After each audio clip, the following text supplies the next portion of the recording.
Baru saja menandatangani surat cerai, aku langsung membawa koper terbang ke Australia. Mantan suami dengan gembira menikahi selingkuhannya, tapi seorang kerabat tak sengaja membocorkan satu kalimat yang membuat mantan suamiku murka. Sore di penghujung Oktober di Jakarta, cuaca kering dan sejuk. Angin dari arah utara menyapu deretan jalanan panjang, menggores kulit dengan sensasi tipis seperti kertas. Semua orang di jalan tampak terburu-buru, hanya aku yang duduk di kantor notaris, mendengarkan suara pena bergesekan di atas kertas, dan merasakan hatiku lebih dingin dari angin musim pancaroba. Namaku Laras, 36 tahun. Jika dilihat dari luar, banyak orang akan bilang aku punya kehidupan yang diimpikan banyak wanita. Suami seorang direktur, keluarga suami punya perusahaan sendiri, tinggal di sebuah villa di tepi danau, dikelilingi orang-orang terpandang. Tapi dalam hidup, isi lebih penting dari kemasan. Keindahan yang dilihat orang seringkali hanyalah lapisan cat di luar. Di dalam rumah itu, selama 3 tahun aku hidup seperti bayangan, bisa berjalan, bisa memasak, bisa tersenyum di saat yang tepat, dan tahu kapan harus diam. Yang duduk di hadapanku hari itu adalah Arya, suamiku, atau lebih tepatnya, mantan suamiku. Terhitung sejak dia meletakkan pena setelah membubuhkan tanda tangannya, Arya masih mempertahankan penampilannya yang necis, yang membuat banyak orang salah mengira dia adalah contoh pria sukses, matang, dan dapat dipercaya. Setelan jas berwarna arang yang pas di badan, pergelangan tangannya dihiasi jam tangan mahal berdial biru, rambutnya disisir rapi, sepatunya bersih tanpa setitik debu pun. Jika tidak ada surat cerai yang tergeletak di antara kami, siapapun akan mengira kami sedang membahas kontrak bisnis. Arya mendorong map berisi dokumen ke arahku, suaranya datar seperti sedang membacakan laporan rapat. Setelah kamu tanda tangan, periksa bagian aset. Bagaimanapun juga, kita pernah jadi suami istri, aku tidak mau orang luar bilang aku tidak berperasaan. Belum sempat aku membuka map itu, Tante Rima sudah menyela. Beliau duduk di sebelah kanan Arya, punggungnya tegak lurus, rambutnya disanggul rapi, bibirnya dipoles lipstik merah tua. Beliau adalah sepupu dari pihak ayah Arya, bukan bibi kandung, tapi di kalangan keluarga, mulutnya lebih disegani daripada usianya. Orang seperti beliau, setiap kalimatnya terdengar seperti nasihat, tapi jika direnungkan, ada duri yang tersembunyi di setiap katanya. Beliau menyeringai, menatapku dari ujung kepala hingga ujung kaki. Jujur saja ya, Laras, wanita yang sudah bercerai itu jangan terlalu banyak menuntut. Keluarga ini masih memberimu sebuah villa, itu sudah sangat baik hati. Tahu dirilah, terima saja. Jangan sampai dicap serakah. Aku belum menjawab. Tepat saat itu, pintu ruang tunggu di sebelah terbuka. Siska melangkah masuk dengan aroma parfum yang manis menyengat hingga membuat kepala pening. Dia mengenakan gaun sutra berwarna krem, tangannya dengan lembut diletakkan di perutnya, berjalan perlahan seolah sedang membawa barang paling berharga di dunia. Perutnya belum terlalu terlihat, tapi setiap gerak-geriknya sengaja ditunjukkan agar orang lain tahu dialah pemenangnya. Siska berhenti di samping meja, suaranya lembut seperti kapas. Mbak Laras, aku tahu Mbak merasa dirugikan. Tapi karena sudah sampai di titik ini, aku hanya berharap Mbak bisa berpikir lebih lapang. Anak ini butuh rumah yang utuh dengan ayah dan ibunya. Mendengar kalimat itu, Tante Rima langsung mengangguk-angguk seolah menemukan sekutu. Nah, benar. Wanita yang beruntung itu harus tahu cara bersikap lembut, sabar, dan bisa memberikan keturunan. Percuma sekolah tinggi, kalau rumah tangganya tidak bisa dijaga. Arya masih duduk diam. Keheningannya itulah yang paling menyakitkan. Orang lain menghinaku, dia tidak mencegah. Orang lain menggunakan kehamilan untuk menekanku, dia juga tidak bersuara. Ternyata, selama 3 tahun menjadi istrinya, yang kudapatkan bukanlah posisi di dalam keluarga itu, melainkan hanya hak untuk hadir agar jumlah orang di meja makan pas. Aku menarik map itu ke arahku.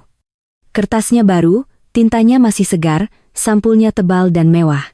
Di halaman paling atas, tertulis bagian pembagian harta Gonogini. Villa di tepi danau itu tertera dengan jelas nilai pasarnya, lebih dari 23 miliar rupiah. Jika orang luar yang melihat, mungkin mereka akan mengira aku akan mendapat bagian yang besar. Tapi aku tidak berhenti di barisan kalimat yang indah itu. Aku terus membalik halaman, melewati beberapa lampiran, sampai ke bagian kewajiban penjaminan dan riwayat kredit. Hanya dalam beberapa menit, ruangan yang tadinya hangat karena AC tiba-tiba menjadi sangat dingin. Aku menutup map itu, meletakkannya dengan rapi di meja, lalu mengangkat kepala menatap Arya. Dia mengerutkan kening. Kenapa kamu lihatnya lama sekali? Aku mendorong map itu kembali ke arahnya, suaraku begitu tenang sampai aku sendiri merasa aneh. Kamu pikir aku hanya tahu belanja ke pasar dan memasak, jadi tidak bisa membaca dokumen-dokumen ini? Tangan Siska yang berada di perutnya sedikit menegang. Tante Rima berhenti tersenyum. Dan sorot mata Arya mulai berubah. Aku menatap lurus ke arahnya, mengucapkan setiap kata dengan perlahan. Villa ini sudah dijaminkan ke bank sejak 2 tahun lalu. 6 bulan terakhir, bahkan ditambahkan sebagai agunan untuk pinjaman modal kerja perusahaan. Singkatnya, ini bukan aset bersih. Ini adalah tumpukan utang. Suasana di ruangan itu menjadi pekat seolah seseorang baru saja menuangkan lem di atas meja. Tante Rima adalah yang pertama angkat bicara, tapi suaranya sudah tidak seyakin tadi. Namanya juga pengusaha, harus pintar putar otak. Punya aset ya harus berani dijadikan modal untuk menghasilkan uang lagi. Aku menoleh padanya. Baik. Kalau Tante merasa ini bagus, silakan Tante yang terima. Wajah Tante Rima memerah padam. Arya juga tidak lagi bisa mempertahankan ketenangannya. Aku meletakkan tanganku di atas pena yang dihadiahkan ibuku saat aku menikah. Hatiku tiba-tiba sunyi seperti permukaan air sebelum badai. Saat itulah aku benar-benar mengerti. Mereka tidak duduk di sini untuk memberiku apa-apa. Mereka hanya ingin aku melangkah keluar dari pernikahan ini dengan citra sebagai orang yang dikasihani, sementara di punggungku sudah kugendong sebuah bom utang yang siap meledak. Mereka bertiga menatapku. Dan aku, untuk pertama kalinya setelah bertahun-tahun, tidak lagi merasa takut pada tatapan siapapun. Aku tidak langsung bicara lagi.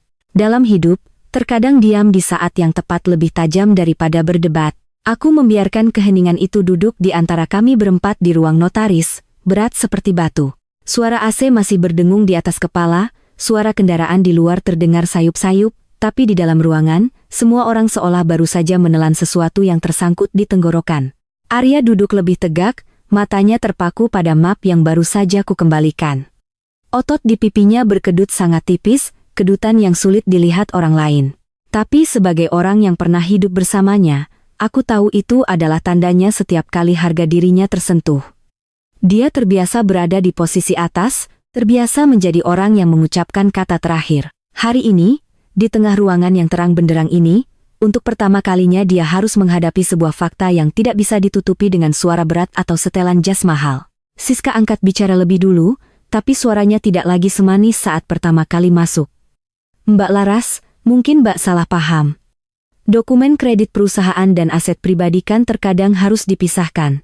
Aku menoleh padanya. Dia masih muda, kulitnya bagus, rambutnya ditata rapi. Dilihat dari cara berpakaian dan berdirinya, siapapun akan mengira dia adalah tipe gadis yang pandai merencanakan masa depannya. Memang benar, Siska pandai berhitung. Sayangnya, dia hanya berhitung dengan apa yang dilihat dan didengarnya, bukan dengan kedalaman hidup. Aku sedikit memiringkan kepala. Mbak Siska lulusan hubungan internasional, pasti sudah terbiasa membaca kontrak, kan? Atau hanya terbiasa membaca pesan singkat? Begitu kalimatku selesai, wajah Siska memerah. Dia menggigit bibirnya, tangannya yang berada di perut sedikit gemetar. Aku tidak perlu membentak, ada orang-orang yang hanya perlu disentil di titik yang tepat untuk kehilangan semua kepura-puraan mereka. Tante Rima melihatnya dan langsung menyela, suaranya meninggi. Laras, Tante beritahu kamu, ya. Wanita itu dinilai bukan dari kemampuannya membaca dokumen, terlalu pintar belum tentu hidupnya bahagia. Yang penting itu tahu cara melihat jauh ke depan. Villa itu nilainya lebih dari 20 miliar, nanti dijual atau disimpan juga masih ada harapan. Jangan karena gengsi sesaat, kamu menolak semuanya. Dalam hidup, kalau ada yang memberi, kita harus tahu berterima kasih. Aku mendengarnya dan tenggorokanku terasa dingin. Benar-benar mulut manis berhati belati.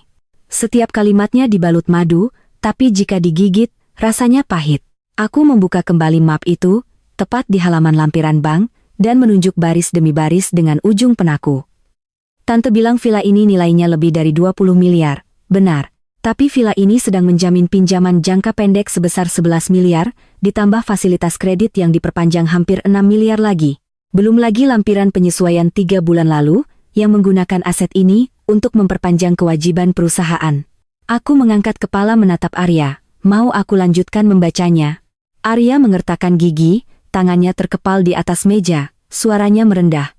Kamu tidak perlu berlebihan seperti itu. Aku tertawa, tawa yang kering seperti angin musim kemarau. Berlebihan, orang yang menyembunyikan utang di dalam dokumen lalu melimpahkannya pada orang lain, itulah yang berlebihan. Aku kan hanya membaca tulisan. Tante Rima mengerutkan kening. Kamu menuduh Arya begitu? Dia masih memberimu tempat tinggal yang layak, masa harus memberikan uang tunai? Aku menutup map itu. Masalahnya bukan uang tunai atau rumah. Masalahnya adalah, apa yang kalian sebut sebagai aset ini, pada kenyataannya sudah terikat di bank. Jika saya menandatangani persetujuan ini, dan besok terjadi sesuatu, orang yang akan menanggung risikonya adalah saya. Sederhananya, ini bukan hadiah perpisahan. Ini adalah keranjang bocor yang siapapun memeluknya akan basah kuyup. Arya menggebrak meja dengan pelan. Tuk, sekretaris di luar sempat menoleh, lalu kembali menunduk. Arya menahan suaranya, tapi semakin ditahan, semakin terdengar getaran amarahnya. Kamu pikir aku sampai harus menjebakmu? Aku menatapnya sangat lama. Tiba-tiba terlintas begitu banyak kenangan selama 3 tahun terakhir. Makan malam yang kutunggu hingga dingin, panggilan telepon dari kerabat yang harus kutangani demi menjaga citra keluarga suami, malam-malam saat aku bekerja hingga pagi untuk menutupi kekurangan dana perusahaannya. Sementara di kamar sebelah, Arya tidur nyenyak seolah segalanya akan beres dengan sendirinya. Dulu aku berpikir, suami mengurus urusan besar, aku menjaga ketenangan di rumah. Sekarang baru kusadari, aku telah dengan sukarela menutup mataku sendiri. Aku menjawab perlahan, aku tidak berpikir, aku membacanya. Kalimat itu membuat Arya terdiam. Siska melihat suasana semakin memburuk, mencoba kembali bersikap lembut. Mbak Laras, aku tahu Mbak marah, tapi bagaimanapun juga, Mas Arya kan pernah menjadi suamimu.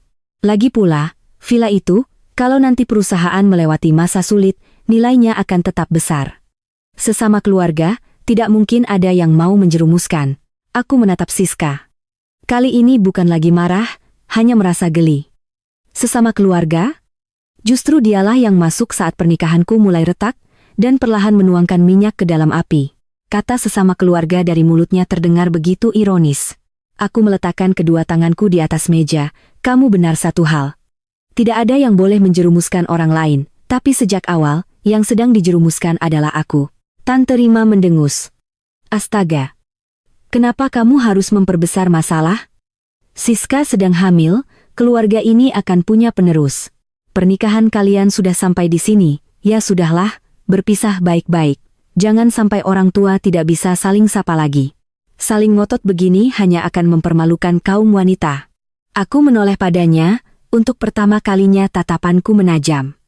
Tante Rima, yang mempermalukan kaum wanita bukanlah membaca dokumen dengan benar.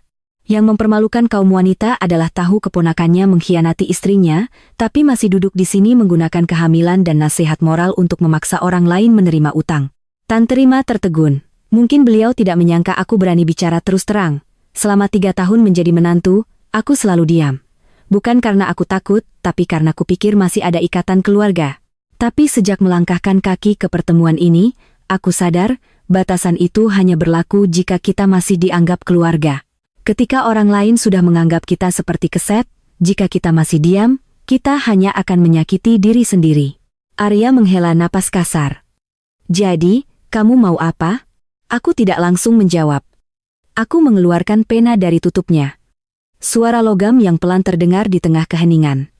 Pena ini hadiah dari ibuku di hari pernikahanku. Beliau hanya berpesan satu hal, nak, kalau ada yang tidak berkenan di hati, jangan gegabah. Orang yang bisa menjaga kepalanya tetap dingin akan selalu punya jalan keluar. Hari itu aku mengenakan kebaya merah, mataku berkaca-kaca, berpikir aku akan punya rumah baru. Siapa sangka, pesan ibuku justru menjadi peganganku di hari perpisahan ini. Aku menunduk menatap dokumen itu sekali lagi. Villa di tepi danau itu tertera di sana, tampak indah, ditulis seolah-olah itu adalah hadiah yang tulus. Tapi aku tahu persis, di balik nama yang indah itu ada panggilan telepon penagih utang, surat perpanjangan, tumpukan tanda tangan, dan lubang-lubang yang ditutupi oleh tirai sutra. Aku mengangkat kepala menatap mereka satu persatu. Yang ku mau sangat sederhana. Aku tidak akan menerima villa ini. Aku tidak akan menerima aset apapun yang terikat dengan utang. Dan aku tidak akan menanggung beban yang bukan aku yang membuatnya. Selesai berkata, aku meletakkan ujung pena di baris pembagian aset. Di luar jendela kaca, Angin akhir musim gugur kembali menyapu, membuat bayangan pepohonan di trotoar bergoyang kabur. Di dalam hatiku, sesuatu baru saja menjadi sangat jelas. Ada pernikahan yang berakhir dengan air mata. Pernikahanku berakhir dengan sebuah momen kesadaran yang setajam pisau. Aku bukan lagi wanita yang duduk menunggu belas kasihan. Mulai saat ini, aku hanyalah orang yang menyelamatkan dirinya sendiri. Aku meletakkan ujung pena di baris yang harus ditandatangani, tapi belum langsung menulis.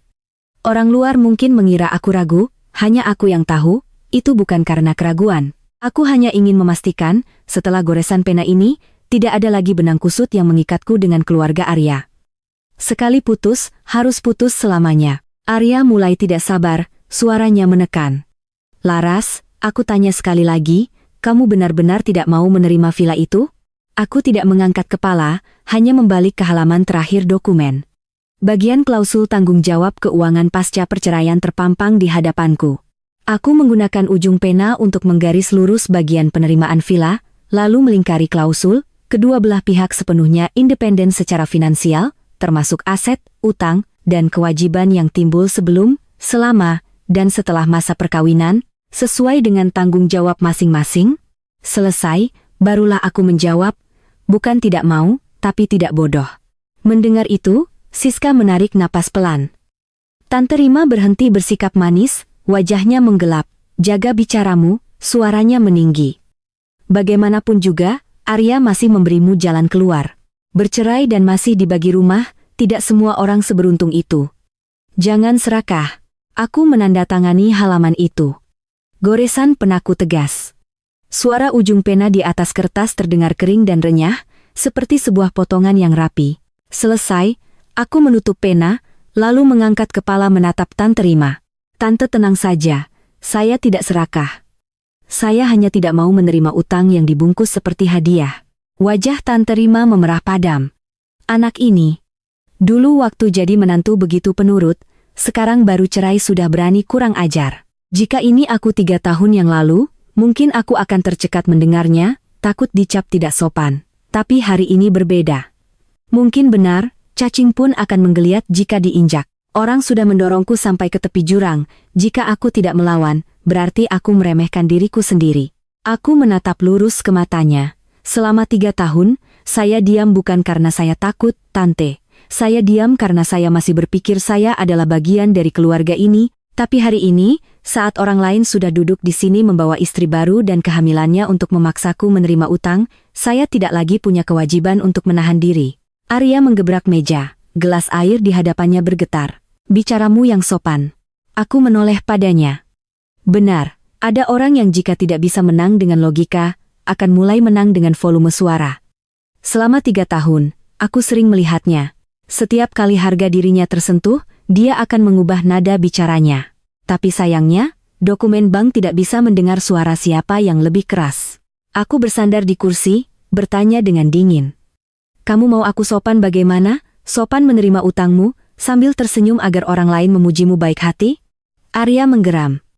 Kamu keluar dari pernikahan ini dengan tangan kosong, kamu pikir kamu bisa hidup berapa lama? Kalimat itu jatuh dan membuat udara di ruangan membeku.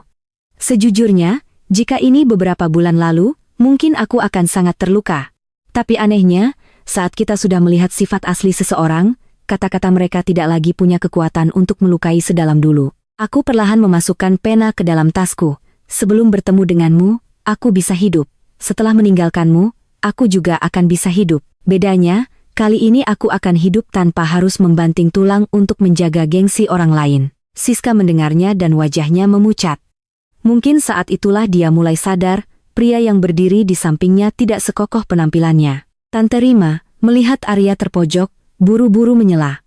Laras, Tante beritahu kamu satu hal. Wanita itu dinilai dari kemampuannya mempertahankan suami, bukan dari ijazah atau kepintarannya berhitung. Secerdas apapun, kalau ditinggal suami, ya sama saja. Aku berhenti sejenak. Selama bertahun-tahun, kalimat-kalimat seperti itu sudah sering kudengar. Wanita harus sabar, lembut, menjaga suami, melahirkan anak. Jika pernikahan gagal, yang pertama ditanya selalu apa kesalahan si istri. Jarang ada yang bertanya bagaimana si suami menjalani hidupnya. Aku tersenyum tipis, mungkin Tante benar. Sayangnya, Saya tidak punya keinginan untuk mempertahankan seorang pria yang menjadikan istrinya tameng untuk gengsinya, lalu berencana melimpahkan utangnya pada mantan istrinya agar dia bisa tetap terlihat baik. Wajah Arya menggelap, Siska menggigit bibir hingga pucat, dan Tante Rima membuka mulut hendak bicara, tapi tidak ada kata-kata yang keluar. Mungkin ini pertama kalinya beliau bertemu seseorang yang tidak membalas dengan teriakan, tapi setiap kalimatnya menusuk tepat sasaran.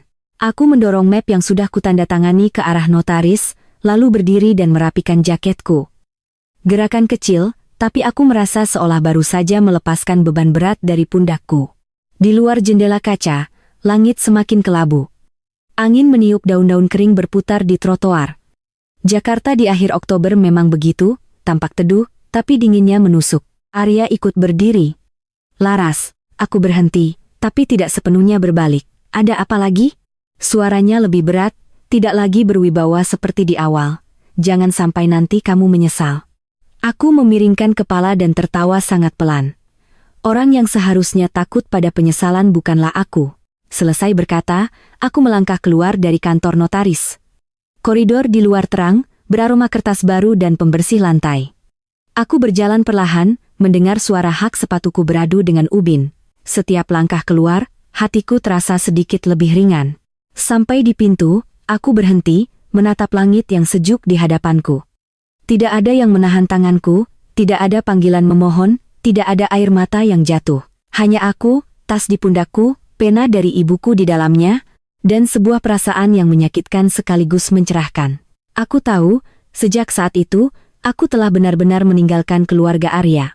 Bukan dengan belas kasihan yang mereka tawarkan, tapi dengan tanda tanganku sendiri. Dan mungkin, kebebasan terkadang tidak dimulai dengan sebuah pintu yang terbuka lebar, tapi dari saat kita berani berkata tidak pada apa yang akan menenggelamkan kita. Aku mengendarai mobil menuju apartemenku di kawasan pusat Jakarta, saat hari sudah mulai gelap. Jakarta di akhir Oktober seringkali memiliki cuaca yang sejuknya tanggung. Belum dingin, tapi cukup untuk membuat tangan terasa kering di lingkar kemudi. Lampu-lampu jalan baru saja menyala, cahayanya yang kuning pucat menyinari deretan pohon yang berdiri diam. Kota di luar sana masih ramai, masih bising, masih dipenuhi arus manusia yang kembali ke rumah setelah seharian bekerja.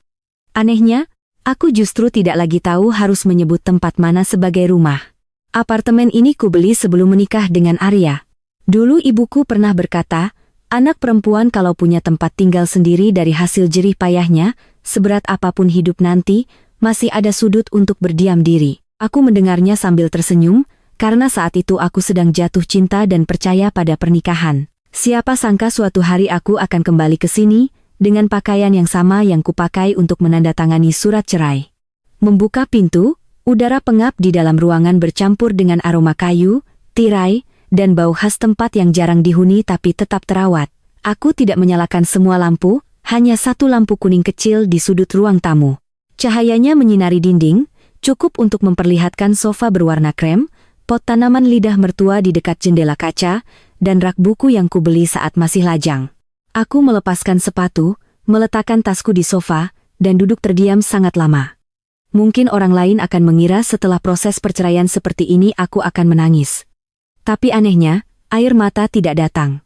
Di dalam dadaku hanya ada kehampaan yang melelahkan. Kehampaan itu tidak ribut, tidak menyakitkan, tapi terasa seperti bara api yang terkubur di bawah abu. Aku duduk mendengarkan suara kulkas yang berdengung, suara kendaraan dari jalanan yang sayup-sayup terdengar. Dan untuk pertama kalinya setelah bertahun-tahun, aku tidak perlu menebak-nebak apa yang ingin dimakan ibu mertuaku malam ini, jam berapa suamiku akan pulang, atau apakah besok akan ada kerabat yang menelepon untuk meminta bantuan. Tapi justru semakin tenang, hatiku semakin perih. Di atas meja makan, masih ada taplak yang kubeli hampir setahun lalu. Dulu aku pernah berpikir untuk sesekali menginap di sini sendirian agar pikiran lebih segar, tapi setiap kali niat itu muncul, selalu ada urusan dari keluarga suami yang menahanku. Mereka mengadakan acara, aku harus hadir. Mereka menjamu tamu, aku harus di dapur. Mereka butuh seseorang untuk membuat segalanya tampak harmonis, aku akan diam-diam muncul seperti perabotan yang bisa tersenyum. Aku berjalan ke dapur, menuang segelas air hangat. Dapur ini kecil, bersih, segalanya tertata rapi. Berbeda dengan dapur di villa tepi danau yang luas tapi dingin, mewah tapi hampa. Di sana, aku memasak begitu banyak hidangan, tapi jarang sekali aku merasa benar-benar ikut menikmatinya. Ponselku bergetar di atas meja dapur, memotong lamunanku. Nama Ranti muncul di layar. Begitu aku menjawab, di seberang sana suaranya langsung terdengar. "Laras, kamu sudah di rumah?" "Sudah. Kalau begitu duduk dulu. Aku mau kasih tahu sesuatu biar kamu tidak kaget." Aku menarik kursi dan duduk. Ranti adalah sahabatku sejak kuliah, sifatnya ceplas-ceplos. Mendengar nadanya, aku tahu ada sesuatu. "Katakan saja." Dia menghela napas. "Sore ini di rumah Arya ada acara kumpul keluarga. Tante Rima duduk di tengah-tengah dan bilang ke semua orang kalau kamu meninggalkan suamimu karena Arya sedang sulit dan kamu membawa kabur uang untuk pergi dengan pria lain. Bahkan ada yang menambahkan bumbu, bilang kamu sudah punya selingkuhan sejak lama makanya proses cerainya cepat." Aku memegang gelas air, ujung jariku terasa dingin. Seharusnya aku tidak terkejut. Orang seperti Tante Rima, jika sehari tidak menyebar fitnah, mungkin makannya tidak akan enak. Tapi mendengarnya, hatiku tetap terasa seperti ditaburi garam halus di atas luka yang masih baru. Ranti melanjutkan, "Belum selesai. Ada beberapa kerabat lain yang bilang kamu dibagi harta tapi merasa kurang, jadi kamu membuat keributan." Aku dengarnya sampai mau kubalik meja makannya. Aku terdiam beberapa detik. Di luar, suara motor menderu di jalanan, lalu hilang di telan malam. Di kampungku ada pepatah, lidah manusia lebih tajam dari pisau. Aku sudah sering mendengarnya, tapi baru di saat seperti inilah aku benar-benar merasakannya. Bercerai sudah cukup melelahkan, dikhianati sudah cukup menyakitkan. Tapi orang-orang masih ingin menambahkan cap buruk padaku, seolah-olah hanya jika aku terlihat kotor, mereka akan tampak lebih bersih. "Aku sudah menduganya," kataku pelan. Ranti mengumpat pelan, lalu suaranya melembut. "Lalu sekarang kamu mau bagaimana?" Aku berdiri, berjalan ke kamar tidur, menarik koper abu-abu yang tersimpan di sudut lemari. Rodanya berdecit di lantai kayu, aku membuka lemari, mengambil satu persatu pakaianku dan menatanya ke dalam. Gerakanku sangat perlahan. Mungkin saat seseorang sudah melewati batas rasa sakit, tubuhnya justru menjadi tenang. Aku sudah pesan tiket ke Melbourne. Di seberang sana hening selama 2 detik. "Kamu serius? Berangkat sekarang juga?" "Iya." "Laras, kamu ke sana untuk lari dari masalah?" Aku melipat sebuah sweater rajutan abu-abu pemberian ibuku, meletakkannya di koper, lalu menatap bayanganku yang samar di pintu lemari kaca. "Bukan. Aku pergi untuk menandatangani kontrak." Ranti menghela napas panjang. "Jadi, kamu sudah memutuskan?" "Sudah kuputuskan sejak aku menandatangani surat cerai tadi." Aku menutup telepon setelah berpesan padanya agar tidak berdebat dengan mereka demi aku. Ruangan kembali sunyi. Aku terus mengemasi barang. Laptop, buku catatan, paspor, beberapa setel pakaian kerja, selendang sutra pemberian ibuku. Setiap benda yang kupegang mengingatkanku pada sepotong masa lalu, tapi tidak ada satupun yang bisa menahan tanganku untuk tetap tinggal. Saat menutup koper, aku berdiri lama di dapur.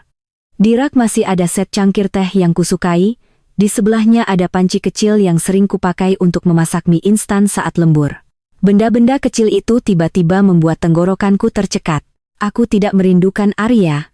Yang kurindukan adalah tahun-tahun di mana aku mencurahkan hatiku di tempat yang tidak pernah menganggap hatiku berharga. Aku mematikan lampu dapur. Apartemen menjadi sunyi, hanya cahaya dari jalanan yang masuk melalui tirai, membentuk garis-garis samar di lantai. Malam di Jakarta semakin dingin. Aku memeluk lenganku, tiba-tiba teringat pesan ibuku saat kami masih tinggal bersama di Jawa Tengah. "Nak, mengalah sekali demi kedamaian itu baik, tapi mengalah terus-menerus akan membuat orang lain terbiasa meremehkanmu." Dulu aku mendengarnya sambil lalu. Baru sekarang aku benar-benar paham. Aku meletakkan ponsel di meja, mengaktifkan mode blokir untuk semua panggilan dari Arya dan keluarganya. Layar menjadi gelap. Di dalam kegelapan itu, sebuah pikiran aneh muncul di benakku. Ternyata, titik balik dalam hidup seseorang tidak selalu datang dengan kemeriahan. Terkadang, ia datang dengan sebuah koper yang ditarik di tengah malam, sebuah dapur yang tidak lagi ada yang menunggu, dan sebuah keputusan diam-diam yang cukup untuk memutar nasib. Aku terjaga hampir semalaman. Bukan karena sibuk berkemas, sebenarnya barang-barangku tidak sebanyak yang kukira. Sebuah koper abu-abu, sebuah tas tangan, laptop, paspor, beberapa setel pakaian kerja, sedikit kosmetik, dan beberapa buku catatan. Hanya itu. 3 tahun menjadi istri, ternyata bisa dirangkum dalam beberapa meter kubik bagasi. Lucu juga. Orang bilang wanita menikah itu membawa seluruh hidupnya. Sedangkan aku, saat melangkah keluar, seluruh hidup itu cukup ditutup dengan satu tarikan resleting. Sekitar pukul 5 pagi, langit Jakarta masih remang-remang. Aku menyeduh secangkir kopi hitam, berdiri bersandar di meja dapur sambil menatap ke jalanan di bawah. Beberapa penjual nasi uduk sudah menggelar dagangannya. Aroma nasi hangat samar-samar terbawa angin, bercampur dengan udara dingin pagi hari. Kota mulai terbangun, sementara aku merasa seperti orang yang sudah terjaga begitu lama hingga tidak bisa lagi membedakan apakah ini sebuah awal atau akhir. Selama sendirian di apartemen ini, kenangan lama terus bermunculan. Dulu, aku selalu berusaha untuk tidak terlalu memikirkannya. Tapi malam ini, aku tidak lagi menghindar, aku harus menghadapinya. Agar kelak, jika ada yang bertanya mengapa aku pergi, setidaknya aku bisa menjawab dengan jujur, karena aku sudah melakukan semua bagianku. Selama 3 tahun, keluarga Arya memiliki citra yang sangat baik di mata publik. Perusahaan besar, relasi di mana-mana, villa di tepi danau selalu terang benderang. Orang luar hanya melihat keluarga yang harmonis, dengan menantu yang penurut dan putra yang hebat. Sementara aku, yang berdiri di dalam bingkai itu, merasa seperti paku kecil yang menahan agar bingkai itu tidak miring. Tapi tidak ada yang pernah peduli untuk melihat apakah paku itu sudah berkarat atau belum. Siang hari, aku mengurus hal-hal yang biasa dilakukan wanita di rumah, tapi dengan standar yang lebih tinggi demi menjaga citra keluarga suami. Dari menyiapkan hadiah untuk orang tua, mempersiapkan hidangan untuk tamu, hingga meralat ucapan Arya setiap kali dia salah bicara atau menyinggung perasaan orang lain. Mereka terbiasa dengan kemampuanku melakukan hal-hal itu dengan baik, hingga mereka menganggapnya sebagai hal yang lumrah. Tapi yang paling melelahkan bukanlah pekerjaan-pekerjaan itu. Yang paling melelahkan adalah malam hari. Arya selalu berpikir aku hanya seorang arsitek lanskap yang pekerjaannya hanya menggambar dan menata agar terlihat indah. Dia pernah berkata di depan teman-temannya, pekerjaan Laras itu ringan, tidak seberat pekerjaanku. Aku mendengarnya dan hanya tersenyum. Ada orang yang hidup bergantung pada usaha orang lain begitu lama, hingga mereka benar-benar percaya bahwa semua yang mereka miliki adalah hasil jerih payah mereka sendiri. Kenyataannya, selama 3 tahun, perusahaan Arya berkali-kali mengalami masalah arus kas. Proyek yang tertunda, pembayaran dari klien yang macet, limit kredit dari bank yang diperketat. Setiap kali ada masalah, dia akan pulang dengan murung, lalu keesokan paginya berangkat kerja dengan setelan rapi seolah tidak terjadi apa-apa. Di balik sosoknya yang tegap itu, ada malam-malam di mana aku duduk di depan laptop hingga pukul 2 atau 3 pagi, melacak setiap pengeluaran, menghubungi setiap relasi, dan mencari dana talangan melalui perusahaan konsultan untuk menutupi lubang sementara. Aku melakukannya dengan begitu rapi hingga Arya tidak tahu. Atau lebih tepatnya, dia tidak pernah bertanya cukup dalam untuk tahu. Dia hanya melihat bahwa setiap kali situasi sulit, selalu ada pihak investor yang bersedia membantu. Dia senang karena merasa punya relasi yang kuat. Dia percaya diri karena merasa punya reputasi yang baik. Dia tidak pernah sadar bahwa orang di balik semua jaringan diam-diam itu adalah wanita yang setiap malam menyiapkan makan malam untuknya. Pernah suatu bulan, aku harus menjual 4 buah gelang emas pemberian ibuku saat menikah untuk menutupi cicilan utang yang jatuh tempo. Saat pergi ke toko emas, hari hujan gerimis. Penjual emas itu bertanya sambil bercanda, "Anak muda zaman sekarang sayang sekali sama emas, kok ini dijual?" Aku hanya tersenyum dan berkata, "Untuk investasi usaha, Bu." Kalimat itu terdengar ringan, tapi dalam perjalanan pulang, aku harus berhenti di bawah sebuah tenda karena mataku tiba-tiba terasa panas. Aku tidak menyesali emasnya. Aku menyesali perasaan bahwa aku sedang mencabut sedikit demi sedikit apa yang seharusnya menjadi milikku, hanya untuk menambal gengsi seorang suami yang tidak pernah merasa cukup. Semakin kupikirkan, semakin aku merasa diriku di masa lalu begitu menyedihkan sekaligus bodoh. Menyedihkan karena dengan tulus percaya bahwa jika aku berbakti, suatu hari nanti orang akan mengerti. Bodoh karena aku lupa pada nasihat untuk mencintai diri sendiri terlebih dahulu sebelum mencintai orang lain. Aku sibuk menjaga rumah itu agar tidak miring, tanpa sadar bahwa akulah yang semakin membungkuk. Sekitar pukul 6 pagi, ponselku menyala.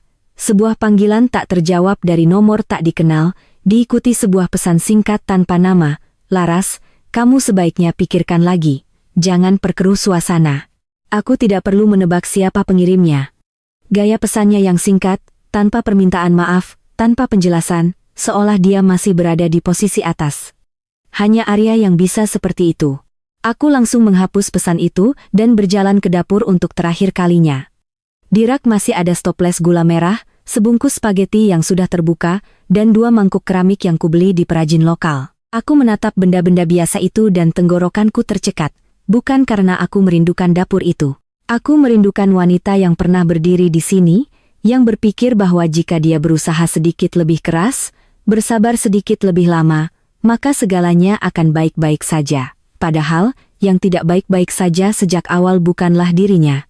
Pukul 7 kurang, aku menarik koperku ke pintu. Aku melihat sekeliling apartemen untuk terakhir kalinya. Semuanya masih sunyi, hanya aku yang berbeda. Aku bukan lagi wanita yang duduk menunggu pengakuan atas pengorbanannya. Mungkin aku pergi terlambat, mungkin aku telah membiarkan masa mudaku, usahaku, dan kepercayaanku sia-sia. Tapi terlambat lebih baik daripada terus hidup di rumah di mana aku harus menjadi tiang penyangga bagi orang lain seumur hidup. Aku mengunci pintu, turun ke lobi. Di luar, Jakarta sudah terang. Kendaraan semakin ramai. Aku menarik napas panjang, menarik koper ke arah taksi yang sudah kupesan. Saat duduk di dalam mobil, melihat kota perlahan menjauh dari kaca jendela, hatiku tiba-tiba terasa sedikit lebih ringan. Mungkin karena untuk pertama kalinya setelah sekian lama, aku tidak pergi untuk urusan orang lain, tidak pergi karena kewajiban pada keluarga suami, tidak pergi untuk menambal lubang apapun lagi. Aku pergi untuk diriku sendiri, dan hanya itu saja sudah cukup untuk membuat pagi ini berbeda dari semua pagi yang pernah kujalani selama 3 tahun terakhir. Baru sekitar 10 hari aku di Melbourne, Ranti sudah mengirimiku serangkaian tangkapan layar dari grup keluarga besar Arya. Hanya dengan melihat foto pertama, aku sudah tahu mereka sedang mengadakan pesta besar.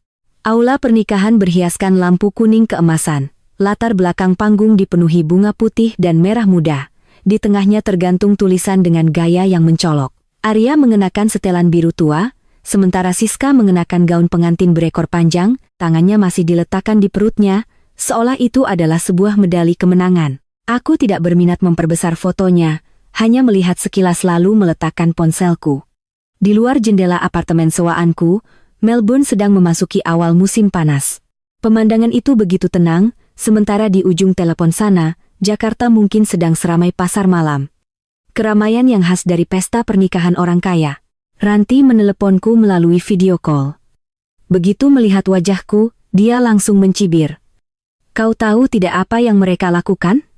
Pestanya seperti hajatan sekampung. Jujur saja, melihatnya lebih lucu daripada sedih. Aku bersandar di sofa. Tante Rima pasti berkeliling ke setiap meja, kan? Ranti membelalakan matanya. Tentu saja, dia bahkan mengenakan kebaya merah marun, dengan kalung mutiara besar seolah ingin semua orang tahu dialah yang paling berpengaruh di keluarga hari ini. Kalau kau ada di sana, pasti telingamu panas. Aku tertawa tipis. Aku sudah hafal gaya Tante Rima. Setiap kali ada acara besar, terutama yang bisa membandingkan menantu lama dengan yang baru, beliau akan semakin bersemangat. Sesuai dugaanku, Ranti bercerita bahwa sejak tamu mulai ramai, beliau berkeliling menyapa setiap meja. Bertemu siapapun, beliau akan berkata, Siska ini anaknya penurut, bicaranya manis, dan beruntung karena sedang mengandung cucu laki-laki pertama. Mendengarnya, aku ingin sekali bertanya, dulu saat aku juga sopan dan mengurus semua keperluan keluarga, kenapa tidak ada yang melihatku sebagai menantu yang baik? Aku diam. Di beberapa keluarga, sayangnya, sebuah kehamilan lebih berharga daripada kebaikan selama bertahun-tahun. Menurut Ranti, ibu mertuaku juga tampak sangat bahagia. Beliau mengenakan kebaya brokat berwarna emas, rambutnya ditata rapi. Beliau tidak banyak bicara seperti Tante Rima, tapi caranya menatap Siska, menggenggam tangannya, dan memperkenalkannya pada kerabat sudah cukup menunjukkan betapa puasnya beliau. Mungkin di dalam hatinya, pernikahan ini bukan hanya pernikahan baru untuk putranya, tapi juga sebuah kesempatan untuk membuktikan pada semua orang bahwa keluarga mereka baik-baik saja. Lalu Arya bagaimana? Ranti bilang dia berkeliling meja dengan penampilan yang sangat rapi. Senyumnya, cara berjabat tangannya, suaranya yang berat, semuanya sama seperti biasa. Jika tidak tahu bahwa perusahaannya sedang diambang kehancuran, siapapun akan mengira pria itu sedang berada di puncak kesuksesannya. Sementara Siska, Harus kuakui dia memainkan perannya dengan sangat baik. Bicaranya lembut, selalu menunduk pada yang lebih tua, dan sesekali matanya berkaca-kaca, seolah dia adalah pihak yang paling menderita. Ranti berdecak. Aku duduk di meja belakang dan mendengar ibu-ibu bergosip. Ada yang bilang, lihat, Siska anaknya penurut sekali, ya. Pria itu pada akhirnya memang butuh wanita yang lembut. Ada juga yang bilang, makanya, cantik dan pintar saja tidak cukup untuk mempertahankan suami. Mendengarnya aku ingin sekali berdiri dan bertanya, memangnya suami itu apa sampai harus dipertahankan dengan cara menelan hinaan? Aku bersandar dan menatap langit-langit. Jika ini terjadi dulu, mungkin aku akan sangat terluka, tapi sekarang, rasanya berbeda. Seperti menyentuh luka memar yang sudah mulai sembuh, masih sakit, tapi tidak lagi berdarah. Ranti melanjutkan. Semakin malam, pesta semakin meriah. Makanan mewah, tamu ramai, musik yang keras. Tante Rima bahkan berdiri di tengah-tengah kerabatnya, dan berkata setengah bercanda, mulai hari ini, barulah keluarga ini punya menantu yang benar-benar peduli. Wanita kalau hanya fokus pada karir, tidak tahu kapan harus fleksibel, cepat atau lambat pasti akan gagal. Begitu kalimat itu diucapkan, beberapa orang di sekitarnya tertawa menyetujui, seolah kisah hidupku adalah lauk untuk menemani minuman mereka. Aku bertanya pada Ranti, lalu kenapa kamu masih duduk di sana? Dia mendengus. Karena aku ingin melihat dengan mata kepalaku sendiri, sampai kapan mereka bisa terus bersenang-senang. Kalimat itu membuatku sedikit terkejut.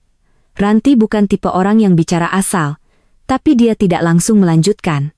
Dia hanya berkata bahwa saat Arya akan naik ke panggung untuk bersulang, tiba-tiba seorang pria masuk ke dalam aula.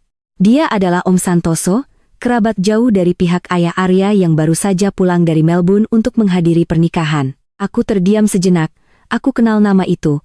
Om Santoso orangnya sangat terus terang dan karena sering bepergian, dia tidak mudah terpengaruh oleh gosip keluarga. Jika beliau muncul tepat di saat keluarga Arya sedang mabuk dalam kebanggaan, pesta itu tidak akan semulus yang mereka inginkan.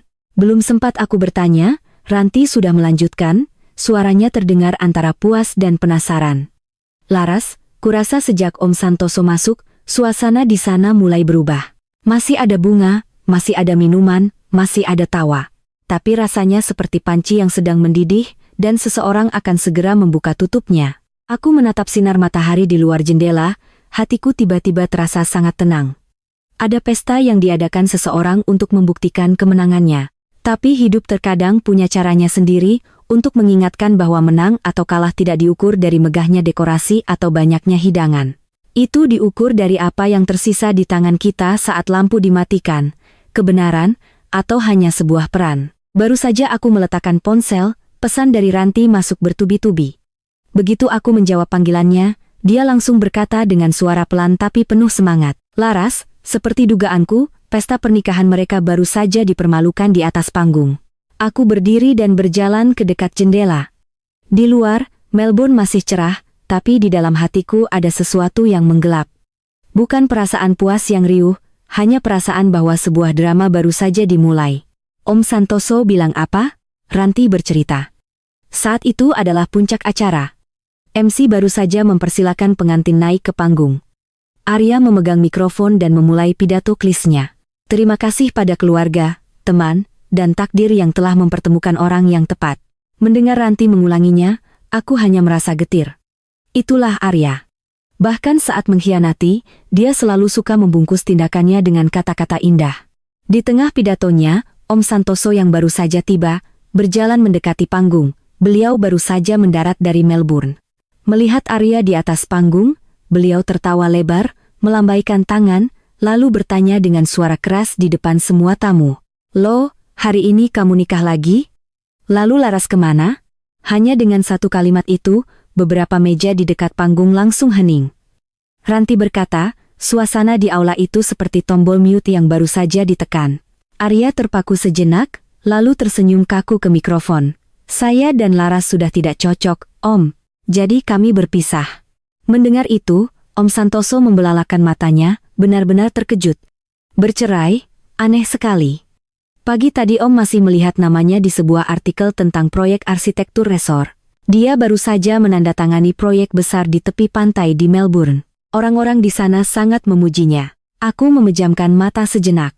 Ranti melanjutkan dengan suara berbisik, seolah takut aku akan mendengar dengan jelas setiap detil kehancuran citra keluarga Arya. Laras, kau tahu tidak? Om Santoso benar-benar mengeluarkan ponselnya dan menunjukkannya pada Arya di depan panggung. Aku bersandar di bingkai jendela. Ternyata hidup ini begitu aneh. Orang bersusah payah menciptakan citra buruk untukku, mengira dengan diamku maka cerita itu akan menjadi kebenaran. Tapi ternyata, hanya butuh satu orang yang datang dari tempat lain, membawa sepotong informasi biasa, untuk meruntuhkan seluruh panggung sandiwara yang mereka bangun. Menurut Ranti, Om Santoso menunjukkan foto di ponselnya pada Arya. Di foto itu, aku sedang berada di acara penandatanganan kontrak di Melbourne, mengenakan setelan berwarna krem, rambutku disanggul rapi. Itu bukan foto untuk pamer, hanya foto yang menyertai artikel berita proyek. Tapi itu sudah cukup. Meja-meja pertama mulai berbisik. Loh, ternyata Laras sehebat itu? Tadi Tante Rima bilang dia kabur dengan pria lain. Benar-benar menukar emas dengan loyang. Bisikan itu menyebar dari satu meja ke meja lain. Di sebuah pesta pernikahan, orang bisa lupa rasa makanannya, tapi sebuah skandal di depan umum akan diingat selamanya. Terutama karena sebelumnya, keluarga Arya sudah terlalu banyak bicara, terlalu banyak pamer, dan terlalu dalam menjelekkanku. Tante Rima adalah yang pertama bereaksi. Beliau berdiri, tersenyum kaku dan mencoba menyelamatkan situasi. Oh, kalau soal pendidikan Laras memang tidak diragukan. Tapi wanita kalau di luar hebat tapi di rumah tidak bisa menjaga keharmonisan ya percuma. Belum selesai beliau bicara, seorang ibu di meja yang sama memotongnya. Kalau memang dia sehebat itu, kenapa Tante bilang dia numpang hidup? Pertanyaan itu tidak keras, tapi cukup untuk didengar orang-orang di sekitarnya. Ranti bilang, Tante Rima berdiri kaku seolah kursinya baru saja ditarik. Wajahnya yang merah karena riasan dan minuman, kini memerah karena malu. Lalu Siska, bagaimana? Ranti berkata, wajah Siska pucat di balik riasannya. Dia masih mencoba tersenyum, tapi bibirnya kaku. Mungkin untuk pertama kalinya Siska sadar, wanita yang coba dijatuhkannya tidak selemah yang dikira oleh keluarga Arya. Arya adalah yang paling menyedihkan.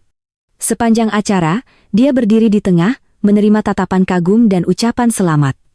Hanya dalam beberapa menit, semua itu berubah menjadi tatapan selidik.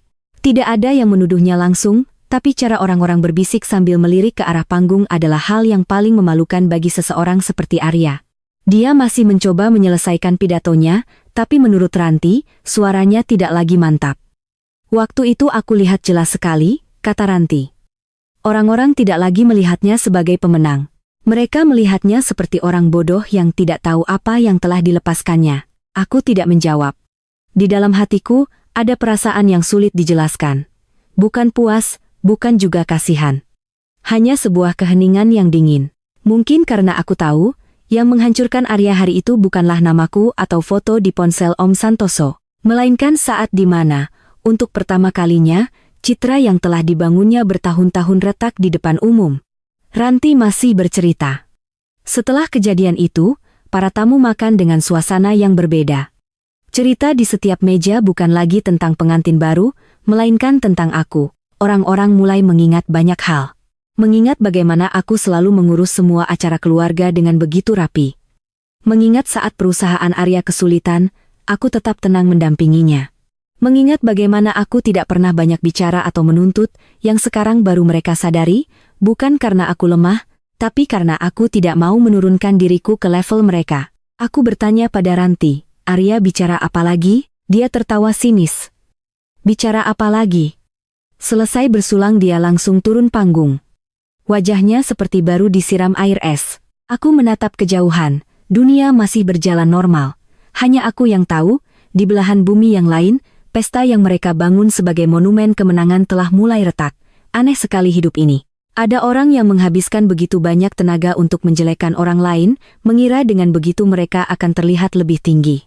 Padahal, ada nilai-nilai yang jika diletakkan berdampingan, orang akan dengan sendirinya melihat mana yang emas, mana yang hanya sepuhan. Malam setelah pesta pernikahan itu berakhir, saat tamu belum sepenuhnya pulang, Arya sudah meninggalkan aula lebih dulu. Ranti bercerita bahwa dia berjalan sangat cepat, tidak lagi menyapa siapapun. Langkahnya tidak lagi santai, melainkan kaku dan terburu-buru seperti orang yang sedang berusaha menelan sesuatu yang mengganjal di tenggorokan. Bagi seseorang seperti Arya, dihina di belakang punggung tidak sesakit diragukan di depan umum. Arya mengendarai mobilnya ke kantor menjelang tengah malam. Gedung kantornya yang di siang hari tampak megah, di malam hari hanyalah sebuah balok beton yang dingin. Dia memanggil Pak Hermawan, kepala akuntan, untuk kembali ke kantor malam itu juga. Pak Hermawan adalah seorang pria berusia 50-an yang sudah bekerja di sana selama hampir 10 tahun. Di perusahaan keluarga seperti milik Arya, orang keuangan seringkali berada di posisi yang paling sulit, tahu terlalu banyak, tapi tidak boleh bicara jujur. Begitu Pak Hermawan masuk, Arya langsung melemparkan sebuah map ke atas meja, bicara jujur padaku. Bagaimana kondisi perusahaan sekarang? Pak Hermawan terdiam sejenak. Mungkin dia tahu momen ini akan datang, hanya tidak menyangka akan datang tepat setelah pesta pernikahan. Beliau ragu-ragu. Kondisinya memang agak sulit, Pak, tapi kalau kita bisa mendapatkan satu proyek baru atau pinjaman jangka pendek. Arya menggebrak meja. Aku tidak butuh jawaban diplomatis, aku tanya yang sebenarnya. Berbeda denganku, Pak Hermawan tidak melawan. Beliau hanya menunduk, lalu dengan perlahan mengeluarkan setumpuk laporan dari tasnya. Kertas-kertas tipis, penuh dengan angka, sebagian ditandai merah, sebagian hitam. Menurut cerita yang didengar Ranti dari seorang kenalan di perusahaan itu, malam itu Pak Hermawan bicara terus terang. Arus kas sudah negatif selama berbulan-bulan, beberapa proyek macet, dan 2 pinjaman jangka pendek terus-menerus diperpanjang dengan cara gali lubang tutup lubang. Bank sudah mulai memperketat pengawasan, beberapa mitra bisnis masih bertahan hanya karena mereka percaya keluarga Arya punya penyokong dana di belakangnya. Mendengar itu, Arya masih mencoba membantah. Bukankah beberapa kali lalu kita selalu ada yang membantu? Dana itu dari mana?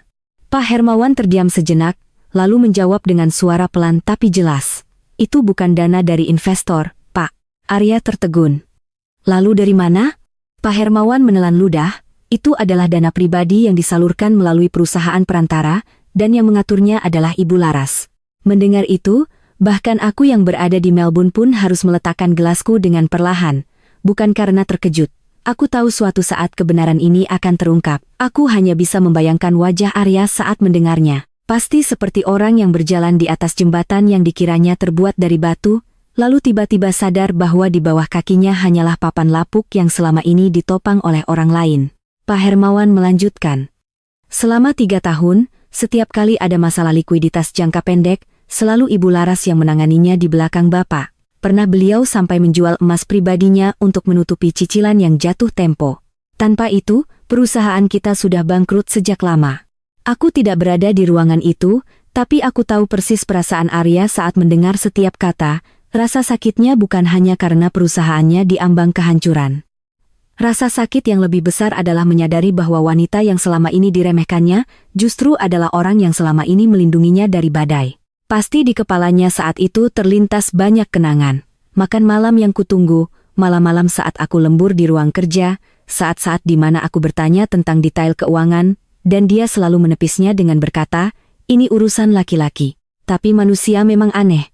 Ada yang jatuh sekali langsung sadar, ada yang sudah babak belur pun masih berusaha mempertahankan citra. Arya termasuk tipe kedua. Setelah mendengar semuanya, dia terduduk lemas, tapi hanya sesaat. Egonya kembali bangkit. Dia langsung bertanya, lalu sekarang, apa masih bisa diselamatkan? Pak Hermawan menjawab jujur. Jika mitra bisnis belum lari semua, dan jika masih ada yang percaya untuk memberikan pinjaman jangka pendek, mungkin kita bisa bertahan beberapa bulan. Beberapa bulan. Kalimat singkat yang mengungkap segalanya. Kerajaan bisnis keluarga Arya selama ini hanyalah seorang pasien yang bergantung pada ventilator. Aku duduk terdiam di apartemenku di seberang dunia, mendengarkan cerita Ranti dan merasa geli sekaligus miris. Ternyata, yang dikhawatirkan Arya setelah tahu aku pernah menyelamatkan perusahaannya bukanlah rasa malu, karena telah memperlakukanku dengan buruk. Yang paling dia pedulikan tetaplah, apa masih bisa diselamatkan? Pria seperti itu, pada akhirnya, yang paling dicintainya adalah tahtanya sendiri. Orang yang menopang kursi di belakangnya agar tidak jatuh, baru akan diingatnya saat kursi itu mulai goyah. Jika Anda berada di posisi ini, setelah mengetahui bahwa orang yang selama ini Anda remehkan adalah penyelamat Anda, apakah Anda akan menunduk mengakui kesalahan, atau tetap berusaha mempertahankan gengsi sampai akhir? Silakan tinggalkan komentar Anda di bawah. Karena setelah guncangan itu, keluarga Arya tidak kunjung sadar malah bersiap melakukan hal yang lebih bodoh lagi. Malam itu, setelah Pak Hermawan pergi, Arya duduk sendirian di kantornya yang gelap dan dingin. Mungkin untuk pertama kalinya dalam hidupnya, dia duduk di kursi direkturnya dan merasa kursi itu terlalu besar dan kosong. Semua lapisan kemewahan yang melindunginya tiba-tiba rontok, menyisakan seorang pria yang terbiasa ditopang, dan baru sadar betapa rapuhnya dia saat sandaran itu hilang. 3 hari setelah pernikahan Arya, Melbourne diguyur hujan tipis sejak pagi. Aku duduk di ruang kerja sementara di apartemen sewaanku, membuka laptop untuk mengerjakan revisi desain. Kehidupan baru di sini perlahan menarikku keluar dari kenangan lama. Jadwal proyek sudah dikirim, survei lokasi sudah dijadwalkan. Semuanya jelas, profesional, dan cerah. Kukira jika aku cukup fokus, aku bisa berhenti menoleh ke belakang. Tapi hidup tidak selalu semudah itu. Sekitar pukul 11 siang, ponselku bergetar terus-menerus. Awalnya pesan dari Ranti, lalu dari beberapa teman lama di Jakarta. Isinya hampir sama. Ada yang bertanya, ada apa, Laras? Ada yang mengirim tangkapan layar dengan pesan, aku tidak percaya ini, tapi sebaiknya kamu lihat. Aku membuka foto itu. Di sebuah situs berita gosip, ada artikel tanpa nama yang jelas-jelas menargetkanku. Mereka tidak menulis nama lengkapku, hanya menggunakan inisial dan petunjuk yang mengarah padaku. Seorang arsitek wanita yang baru saja bercerai dari seorang pengusaha kaya, pergi ke Australia untuk menandatangani kontrak berkat hubungan pribadi dengan mitra asing. Artikel itu menggunakan kata-kata yang kotor dan menjijikkan. Aku duduk terdiam, punggungku terasa dingin. Bersamaan dengan itu, Ranti menelepon. Begitu ku jawab, dia langsung berkata, Laras, jangan baca komentarnya. Aku menjawab pelan, sudah ku baca. Di seberang sana hening sejenak, lalu dia mengumpat. Mereka bermain kotor, aku sudah cari tahu. Ada campur tangan dari pihak Siska. Aku menatap tetesan hujan di jendela. Tante Rima bilang apa? Apa lagi? Dia menelepon kemana-mana, menyebarkan gosip. Sudah ku bilang Laras itu ambisius, wanita seperti itu bisa melakukan apa saja. Aku memejamkan mata sejenak. Aku tidak terkejut.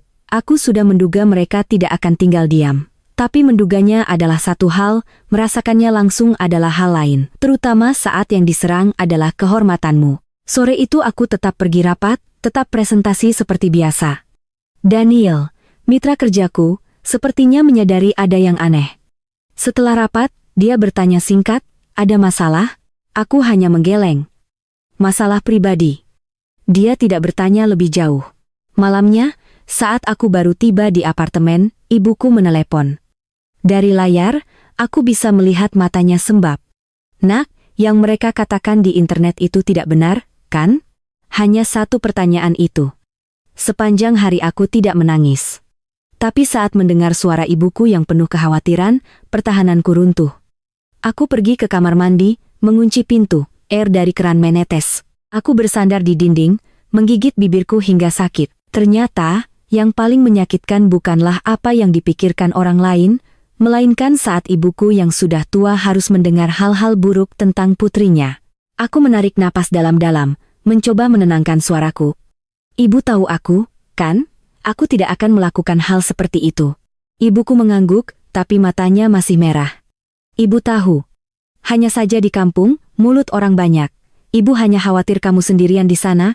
Setelah menutup telepon, aku masih berdiri lama di kamar mandi. Aku tidak menangis, hanya merasa mataku panas dan dadaku sesak. Aku bukan orang suci yang bisa diam saja saat difitnah. Tapi aku juga tahu, jika aku meladeni mereka dengan amarah, mereka akan semakin senang. Aku mengeringkan wajah, membuka laptop, dan menyusun email singkat untuk pengacaraku di Indonesia. Selesai, aku mengirim pesan ke bagian hukum mitra perusahaanku, melampirkan semua bukti yang kumiliki. Saat itu, tanganku tidak lagi gemetar. Ada hal-hal yang bisa kita abaikan, tapi kehormatan tidak termasuk di antaranya, terutama kehormatan seorang wanita yang sudah terlalu lama diam. Mereka ingin menjadikanku kambing hitam untuk menutupi kebobrokan mereka. Sayangnya, kali ini aku tidak lagi diam. Aku akan membiarkan hukum dan bukti yang berbicara. Keesokan paginya, Melbourne cerah setelah hujan semalam. Aku bangun lebih awal, menyeduh kopi, dan mulai bekerja dengan pikiran yang lebih jernih. Pengacaraku di Indonesia, Pak Budi, bekerja dengan sangat efisien. Pukul 7 pagi waktu Melbourne, Dia sudah mengirimkan laporan awal. Semua artikel, unggahan, dan akun yang menyebarkan berita bohong itu telah dilacak dan didokumentasikan. Pak Budi meneleponku. Ini serangan yang terorganisir, Bu. Ada sekelompok akun yang menciptakan opini awal, lalu disebarkan oleh 2 situs berita tidak jelas. Kami sedang melacak aliran dananya. Aku bertanya apakah kemungkinan untuk menemukan dalangnya besar. Dia mengangguk. Cukup besar. Uang yang ditransfer pasti meninggalkan jejak. Siang harinya, pihak perusahaan mitra kerjaku secara resmi mengeluarkan pernyataan. Mereka mengonfirmasi bahwa proses seleksi, negosiasi, dan penandatanganan kontrak denganku berjalan sepenuhnya transparan dan profesional. Daniel hanya mengirimiku pesan singkat, fokus saja pada pekerjaanmu, kehormatanmu akan kami bantu bersihkan. Membaca pesan itu, untuk pertama kalinya setelah beberapa hari, pundakku terasa lebih ringan. Menjelang sore, petunjuk pertama mengarah pada Siska.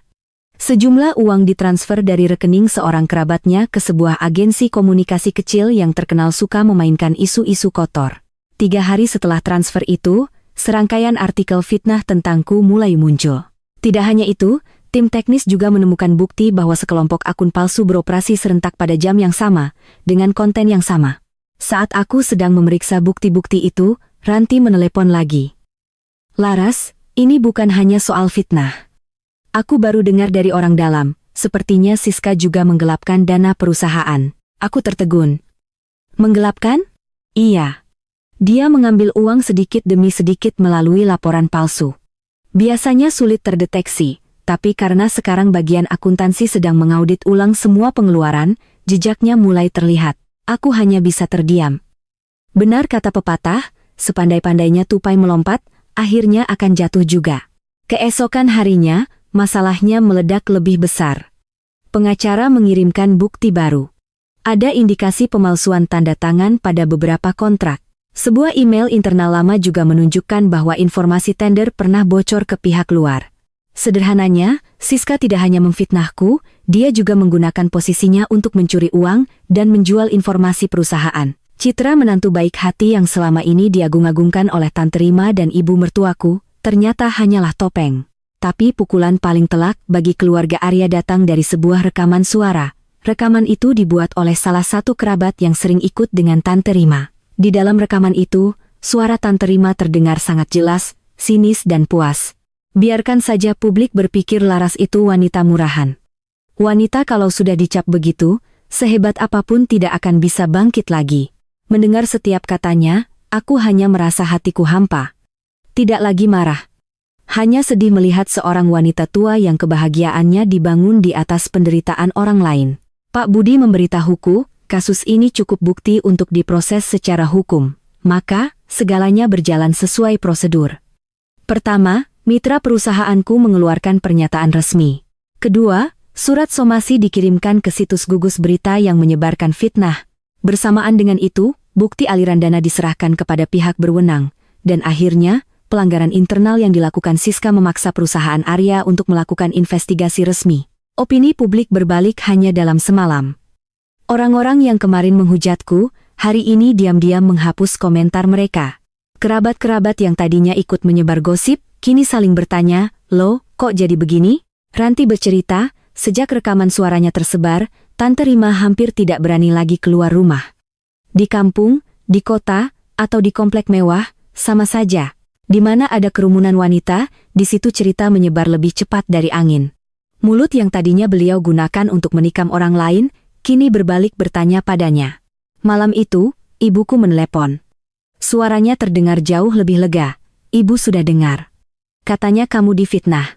Aku tersenyum tipis. "Sudah kubilangkan, Bu." Ibuku terdiam sejenak, lalu menghela napas. "Iya. Ibu hanya kasihan kamu harus melalui semua ini." Aku menatap lampu-lampu kota di kejauhan, hatiku tiba-tiba melunak. Ternyata, melalui masalah tidak seseram melaluinya sendirian sementara orang yang kita sayangi ikut cemas. Malam itu, sebelum tidur, aku membuka kembali semua berkas kasus, rekening koran, waktu transfer, rekaman suara, email, perbandingan tanda tangan. Semuanya ada di sana, tidak bersuara, tapi cukup kuat untuk menceritakan segalanya. Aku tiba-tiba sadar satu hal. Kata-kata bisa menyakiti saat itu juga, tapi hanya bukti yang bisa membuat orang jahat benar-benar membayar perbuatannya. Dan sekali duri keluar dari sekam, terungkapnya karung yang robek hanyalah masalah waktu. Aku tidak berada di Indonesia, tapi setelah kasus fitnah itu terungkap, berita tentang keluarga Arya sampai ke telingaku hampir setiap hari. Sebagian dari Ranti, sebagian lagi karena proses hukum dan keuangan yang membuat segalanya terbuka dan tidak bisa lagi ditutupi. Rumah yang terbiasa hidup dari penampilan luar memang begitu. Saat masih ada uang dan orang untuk menutupi, semua retakan bisa ditambal dengan rapi. Tapi saat atapnya bocor di mana-mana, barulah ketahuan bahwa setiap sudutnya sudah lapuk. Pertama, bank mengirimkan surat peringatan terakhir. Villa di tepi danau yang dulu hendak mereka berikan padaku, kini resmi menjadi bara panas yang tidak ada yang berani menyentuhnya. Surat dengan stempel merah itu tergeletak di meja ruang tamu, seperti tamparan telak bagi kebanggaan keluarga Arya. Ibu mertuaku, setelah melihat surat itu, tidak lagi memarahi Arya. Orang pertama yang disalahkannya adalah Siska. Menurut cerita Ranti, siang itu tidak ada lagi yang menjaga sopan santun. Ibu mertuaku melempar tumpukan surat ke meja dan menunjuk Siska. Sejak kau masuk ke rumah ini, bencana datang silih berganti, mulai dari gosip di internet sampai masalah utang. Keberuntungan apa yang kau bawa? Aku hanya melihat kehancuran. Jika ini terjadi beberapa minggu lalu, Siska mungkin masih akan menangis dan bersikap lembut. Tapi saat itu, topengnya sudah robek. Dia tidak lagi menangis, dia melawan. Aku yang menghancurkan, atau rumah ini memang sudah busuk dari dalam? Ibu jangan setelah semuanya terbakar baru menyalahkan apinya padaku. Kalimat itu membuat seisi ruangan hening. Arya berdiri di tengah, wajahnya kuyu. Selama beberapa hari dia hampir tidak tidur. Pria yang dulu begitu rapi, kini brewokan, matanya cekung, tapi penderitaannya tidak membuat siapapun bersimpati. Karena sampai saat itu pun, dia masih terbiasa menjadi penengah, bukan orang yang berani mengakui kesalahannya. Dia membentak, "Cukup, sekarang bukan waktunya bertengkar." Ibu mertuaku menoleh pada putranya, suaranya masam. "Kalau tidak bertengkar lalu apa? Kau bawa pulang perempuan penipu ini, membiarkannya memfitnah mantan istrimu, menggerogoti perusahaan, dan sekarang mempermalukan seluruh keluarga. Kau suruh aku diam bagaimana?" Mendengar kata mantan istri, mungkin beliau sendiri merasa tercekat. Karena semakin hari, semakin jelas satu hal yang dulu tidak mau diakuinya, wanita yang pernah dicelanya sebagai orang yang dingin, justru adalah orang yang diam-diam menopang keluarga ini agar tetap berdiri. Siska tersenyum sinis. "Ibu jangan sedikit-sedikit membawa nama Mbak Laras untuk menyindirku. Waktu mengusirnya, ibu kan tidak kasihan." Kalimat itu seperti menyiram bensin ke api. Ibu mertuaku maju, tangannya menggebrak meja. Cangkir teh tumpah, airnya membasahi permukaan kayu. "Kau masih berani kurang ajar." Arya mencoba melerai mereka berdua. Ruang tamu yang dulu begitu megah, kini hanya dipenuhi suara bentakan dan isak tangis. Sementara itu, ayah mertuaku duduk di sebuah kursi di dekat jendela. Sejak awal, beliau hampir tidak bicara. Keheningannya dulu dianggap sebagai kebijaksanaan, padahal seringkali itu hanyalah cara untuk menghindari konflik. Hari itu, melihat istri, putra, dan menantu barunya saling serang, mungkin barulah beliau merasakan harga dari keheningannya selama ini. Tapi bencana belum berhenti. Sore harinya, Brankas di rumah ketahuan kekurangan uang. Ibu mertuaku, saat akan mengambil sisa perhiasan untuk membayar utang, berteriak histeris. Setumpuk uang tunai hilang, 2 batang emas batangan juga raib. Arya mencecar Siska. Awalnya dia menyangkal, tapi akhirnya mengaku. Ternyata dia diam-diam mengambil uang dan emas itu untuk membayar utang adiknya yang kecanduan judi online. Saat kebenaran itu terungkap, ibu mertuaku hampir gila. Ranti bercerita, tetangga sampai bisa mendengar tangis dan makiannya. Keluarga yang selama ini mati-matian menjaga citra, akhirnya harus menelan malu karena masalah pencurian di dalam rumah sendiri. Ayah mertuaku berdiri dari kursinya, wajahnya memerah lalu pucat. Beliau hanya sempat berkata, tidak tahu malu, lalu tangannya memegangi dada, tubuhnya ambruk, gelas di meja jatuh dan pecah. Seluruh rumah menjadi panik. Ayah mertuaku dilarikan ke UGD karena serangan jantung, beruntung nyawanya masih bisa diselamatkan. Tapi dokter berkata, orang tua yang mengalami syok emosional seperti ini kondisinya sangat rapuh. Mendengar itu, Arya hanya bisa duduk termenung di kursi tunggu rumah sakit yang dingin. Ranti berkata padaku di telepon malam itu, "Laras, Sekarang melihat keluarga itu seperti melihat benang kusut. Semua orang saling menarik kesalahan orang lain agar tidak perlu melihat wajahnya sendiri di cermin. Aku berdiri di dekat jendela apartemenku. Di sini sudah larut malam. Aku tidak merasa puas seperti yang mungkin dibayangkan orang. Hanya ada keheningan yang dalam. Keluarga Arya sedang menuai apa yang mereka tanam. Tapi yang menanamnya bukan aku. Itu adalah pilihan-pilihan yang mereka buat sendiri. Ada keluarga yang hancur bukan karena satu bencana besar, melainkan karena tumpukan kebohongan yang sudah terlalu lama. Saat semuanya terungkap, tidak ada lagi tempat yang bersih untuk berpijak. 2 hari, setelah mendengar kabar ayah mertuaku dirawat di rumah sakit, aku menghadiri pertemuan penandatanganan resmi proyek di kantor pusat perusahaan di Melbourne.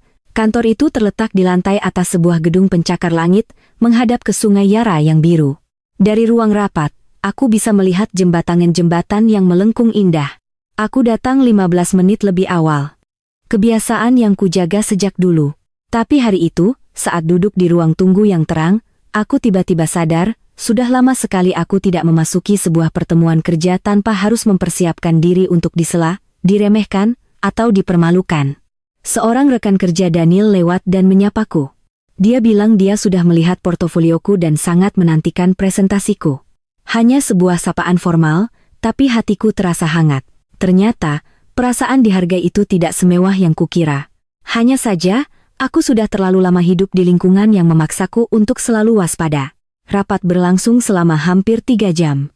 Di layar besar, terpampang denah lanskap, rencana resor, dan solusi ramah lingkungan. Aku presentasi dengan bahasa Inggris yang tenang dan jelas.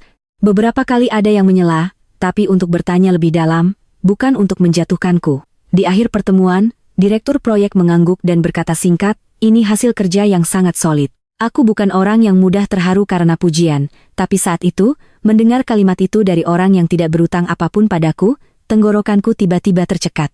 Bertahun-tahun aku bekerja keras, tapi kalimat yang paling sering kudengar adalah, "Wanita itu sebaiknya lebih lembut."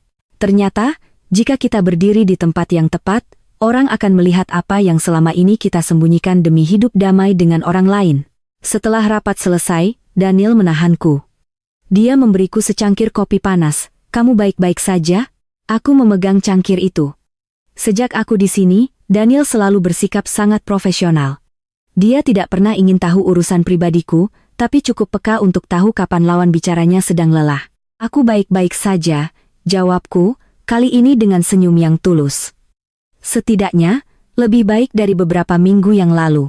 Dia bersandar di meja, menatap keluar jendela kaca. Terkadang, meninggalkan tempat yang kacau bukanlah tanda menyerah. Itu hanya berarti kita berhenti membakar diri sendiri untuk menghangatkan orang lain. Kalimat itu membuatku tertegun, bukan karena puitis, tapi karena itu sangat benar. Meninggalkan kantor, aku tidak langsung pulang. Aku berjalan di sepanjang tepi Sungai Yara. Langit biru cerah, angin sepoi-sepoi. Aku teringat sore-sore di Jakarta, saat aku juga keluar dari kantor dengan lelah. Tapi bukannya berjalan santai seperti ini, aku harus bergegas pulang untuk membeli buah kesukaan ibu mertuaku, atau mengingatkan Art tentang menu makan malam. Ponselku bergetar. Pesan dari pengacara. Pihak berwenang telah menerima berkas laporan. Perusahaan mantan suami Anda telah menonaktifkan Siska untuk sementara waktu selama proses investigasi internal. Aku membaca pesan itu berulang kali, lalu perlahan bersandar di kursi taman. Ini bukan kemenangan. Belum, tapi setidaknya, ini adalah tanda pertama bahwa lumpur yang dilemparkan ke arahku tidak lagi melayang bebas. Lumpur itu mulai jatuh kembali ke kaki si pelempar. Aku menelepon ibuku, beliau langsung menjawab. Aku menceritakan perkembangan kasusnya secara singkat. Ibuku terdengar lega. "Baguslah. Kalau memang tidak salah, ya harus dibersihkan. Ibu hanya ingin kamu bisa berdiri tegak, jangan menunduk karena hal yang tidak perlu." Aku tersenyum menatap permukaan sungai yang berkilauan. "Aku sedang berdiri tegak sekarang, Bu." Sore harinya, saat aku kembali ke apartemen, aku membuka laptop dan melihat jadwal kerjaku untuk minggu depan. Ada survei lokasi, rapat dengan tim teknis, dan makan malam internal. Semuanya berjalan sesuai relnya. Tidak perlu aku menopang siapapun, tidak perlu aku mengecilkan diriku demi menjaga kedamaian rumah orang lain. Malam itu, sebelum tidur, aku berdiri lama di depan cermin. Wajah di cermin itu masih aku, tapi tatapannya berbeda, tidak ada lagi ketakutan. Untuk pertama kalinya setelah bertahun-tahun, aku sadar bahwa aku sedang berdiri di atas kedua kakiku sendiri.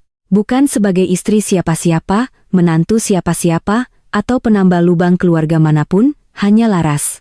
Seorang wanita yang bisa bekerja, bisa merasakan sakit, bisa bangkit, dan sedang perlahan mengambil kembali hidupnya yang pernah terlupakan. Mungkin itulah kedamaian yang sesungguhnya. Sore itu hari Jumat, Melbourne diguyur hujan sejak siang.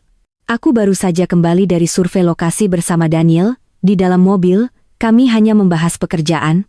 Saat mobil berbelok ke jalan menuju apartemenku, Daniel melambatkan laju kendaraan dan menatap ke depan. "Temanmu?" Aku mengangkat kepala. Di bawah gerimis, di depan gerbang, seorang pria berdiri. Jaketnya kusut dan basah, tangannya mencengkeram erat sebuah tas kecil. Dari dalam mobil, aku langsung mengenalinya. Itu Arya. Perasaan pertamaku bukanlah marah atau terkejut.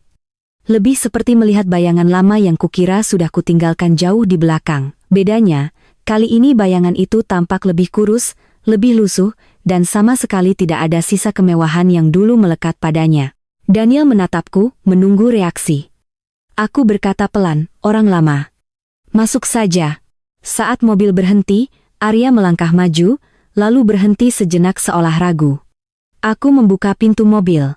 Arya berdiri sekitar 2 meter dariku. Untuk pertama kalinya setelah bertahun-tahun, aku melihatnya begitu terpuruk. Pria yang dulu tidak akan keluar rumah jika rambutnya belum tertata, kini brewokan, matanya cekung, dan sepatunya berlumpur. Jam tangan mahal yang biasa menghiasi pergelangan tangannya pun sudah tidak ada. Dia memanggil namaku dengan suara serak. "Laras." Daniel mengerti dan masuk ke dalam lebih dulu, memberiku ruang. Arya menatapnya sekilas, lalu kembali menatapku. Matanya menunjukkan kebingungan, sedikit cemburu, tapi yang paling besar adalah kepanikan. Aku minta maaf datang tiba-tiba. Tapi aku sudah tidak punya pilihan lain. Aku tidak mempersilakannya masuk. Aku hanya bertanya, "Siapa yang memberimu alamat ini?" "Ong Seng Toz." Aku mengangguk tipis. Ternyata, pada akhirnya dia harus meminta tolong pada orang yang sama yang secara tidak sengaja telah mempermalukannya di pesta pernikahannya. Arya menelan ludah. "Ayah masih di rumah sakit. Ibu hampir tidak bisa tidur setiap malam. Rumah kami akan disita bank.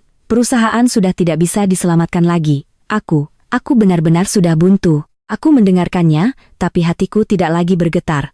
Ada kalimat-kalimat yang dulu, jika diucapkan dengan nada serendah itu akan membuatku luluh. Tapi sekarang, semuanya seolah melewati sebuah lapisan kaca tebal. Arya melangkah lebih dekat. "Aku tahu aku salah. Aku tahu aku telah memperlakukanmu dengan sangat buruk. Tapi saat ini, hanya kamu yang bisa menolongku." Aku tersenyum tipis tanpa suara.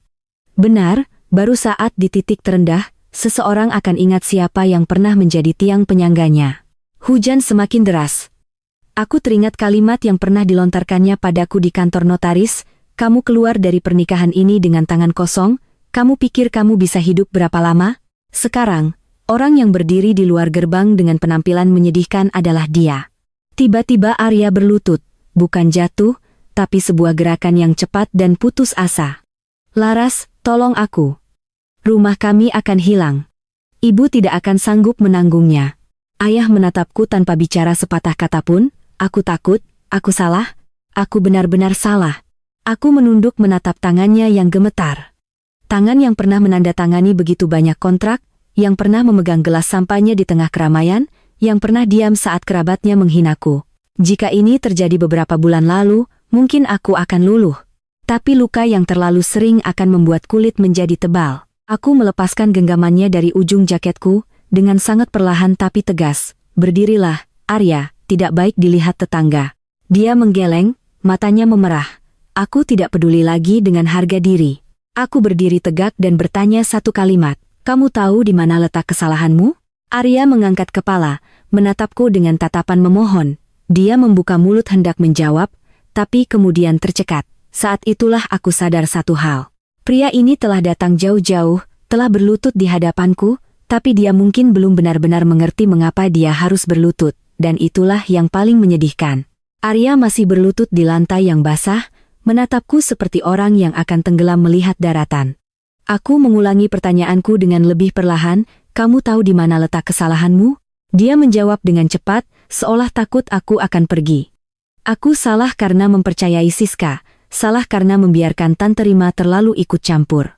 Salah karena tidak mendengarkan penjelasanmu. Aku berdiri diam mendengarkan. Dia masih sama. Sampai di titik ini pun, kesalahan di mulutnya masih karena faktor luar, karena orang lain. Dia menyebutkan semuanya, kecuali yang terpenting, melihat ke dalam dirinya sendiri. Aku menggeleng. Bukan. Kamu tidak salah karena Siska atau Tante Rima. Kamu salah karena kamu membutuhkan mereka. Kamu membutuhkan istri yang penurut agar kamu bisa menjadi raja di rumah. Kamu membutuhkan gadis muda cantik di sampingmu agar orang lain mengagumimu. Kamu membutuhkan pujian dari kerabat agar kamu percaya kamu hebat. Dan saat perusahaanmu diambang kehancuran, kamu bahkan berencana melimpahkan utangnya padaku agar kamu tetap terlihat baik hati. Arya membuka mulut, tapi tidak bisa menyela. Aku tahu kata-kata ini menyakitkan, tapi ada kebenaran yang jika tidak diucapkan terus terang, orang akan terus menggunakan air mata untuk menutupi kesalahan mereka. Kamu tidak ditipu oleh siapapun, lanjutku. Kamu hanya memilih untuk percaya pada apapun yang membuatmu merasa lebih besar dari orang lain. Arya menunduk, bahunya bergetar. Aku memang bodoh. Aku tersenyum tipis. Bukan, bodoh masih bisa diperbaiki. Yang kamu miliki adalah keserakahan, gengsi, dan kebiasaan memiliki seseorang di belakangmu untuk membereskan kekacauanmu sambil mengira itu adalah kemampuanmu sendiri. Hujan mulai reda. Aku tiba-tiba teringat semua kenangan pahit itu. Makan malam yang dingin, sindiran Tante Rima, kata-kata Arya yang meremehkanku, dan malam-malam saat aku bekerja keras untuk perusahaannya sementara dia tidur nyenyak. Arya mengangkat kepala, matanya merah. Aku tahu kamu membenciku, tapi aku benar-benar sudah tidak punya jalan lain. Aku mendengarnya, tapi tidak merasa kasihan. Mungkin saat hati seseorang sudah mati rasa, belas kasihan bukanlah naluri pertama lagi. Aku bertanya, jika hari ini yang berdiri di luar gerbang adalah aku, dalam kondisi seperti ini, apa kamu akan membukakan pintu? Arya terdiam. Aku tidak butuh jawabannya. Pertanyaan itu sendiri sudah merupakan jawaban. Aku menghela napas.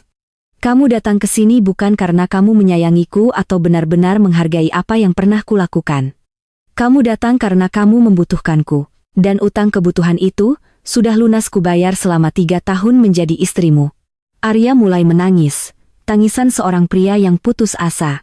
Aku mundur selangkah. Tidak ada lagi kali ini, Arya. Dia mencoba meraih ujung jaketku lagi. Aku melepaskannya dengan lembut tapi tegas. Dengarkan aku baik-baik. Aku tidak mendoakanmu menderita, tapi aku tidak akan menyelamatkanmu lagi. Karena jika hari ini aku mengulurkan tangan, kamu akan kembali berpikir bahwa akan selalu ada wanita yang menanggung kehancuranmu. Dan aku akan kembali menjadi tiang penyangga untuk rumah yang bukan milikku. Arya terduduk lemas. Aku menatapnya untuk terakhir kalinya. Di dalam hatiku tidak ada lagi kebencian, hanya sebuah kejelasan yang dingin. Urusan di antara kami sudah selesai. Sisanya adalah karmamu. Aku berbalik dan masuk ke dalam. Di belakangku, aku tidak lagi mendengarnya memanggil. Hanya ada suara rintik hujan dan gerbang besi yang ditutup perlahan.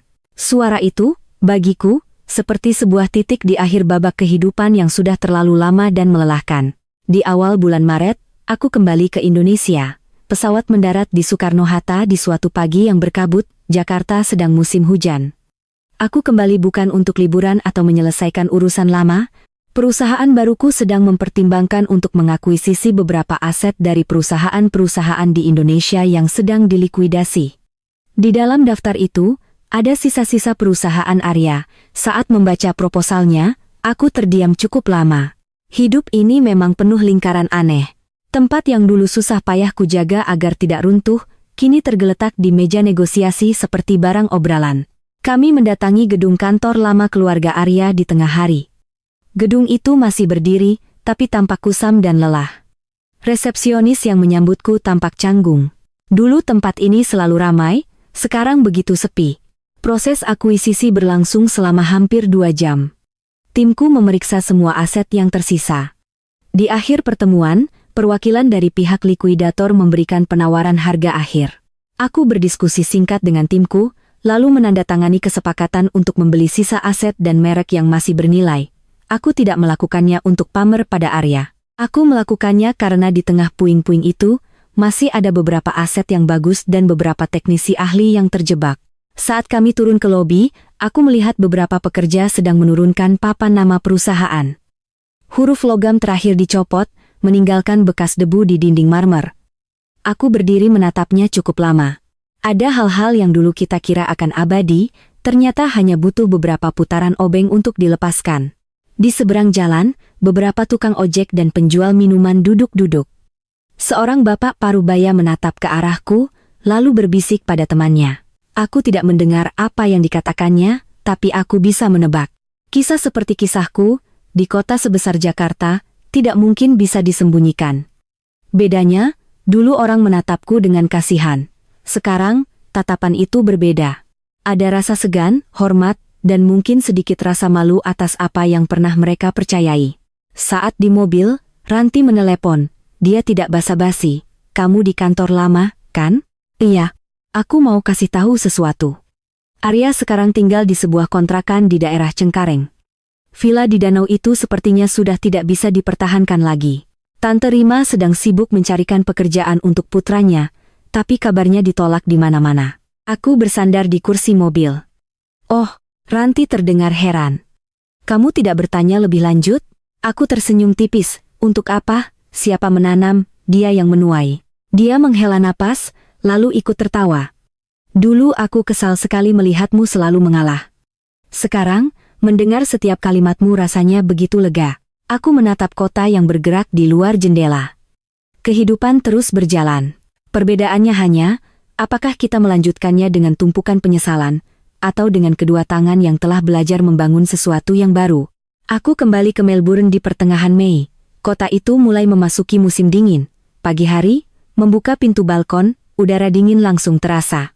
Aku bangun lebih awal, menyeduh kopi, dan duduk di balkon apartemen baruku yang lebih luas. Dari atas sini, aku bisa melihat permukaan sungai yang berkilauan. Jika ini aku setahun yang lalu, mungkin aku akan merasa sangat asing.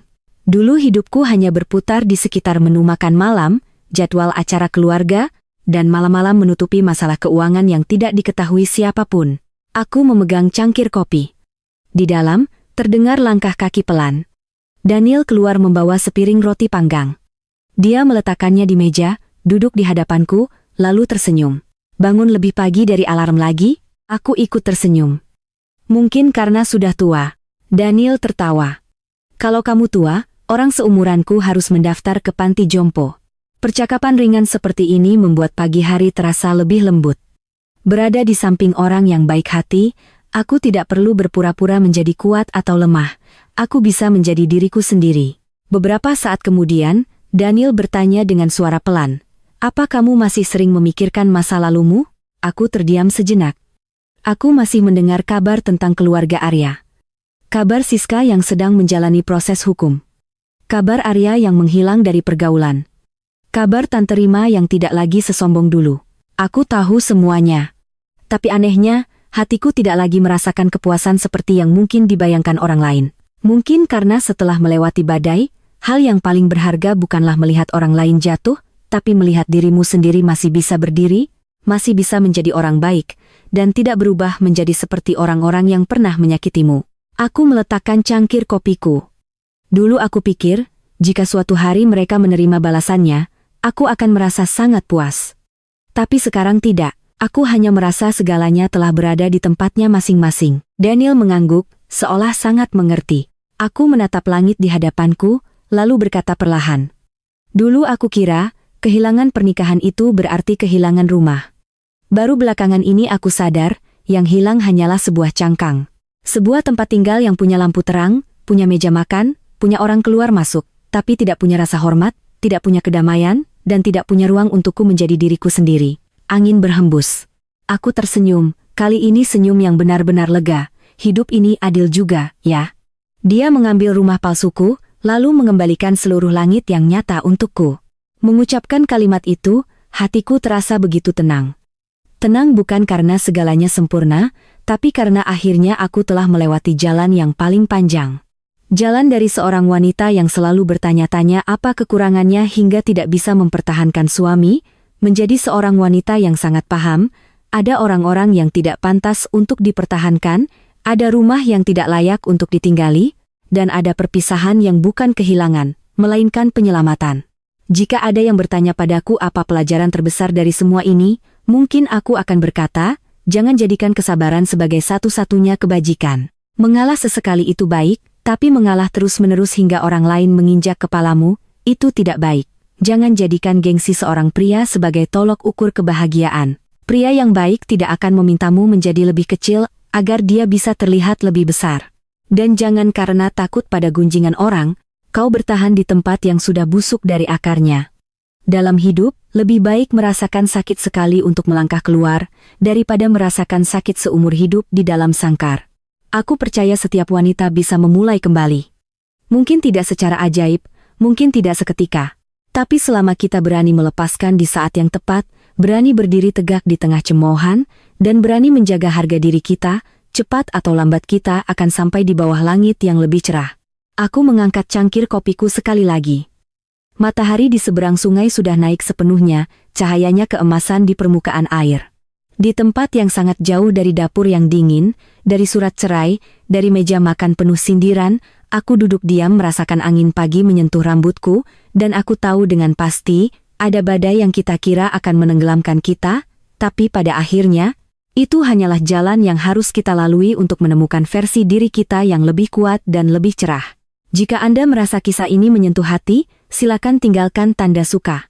Jika Anda memiliki sesuatu untuk dibagikan atau disarankan, jangan ragu untuk meninggalkan komentar di bawah.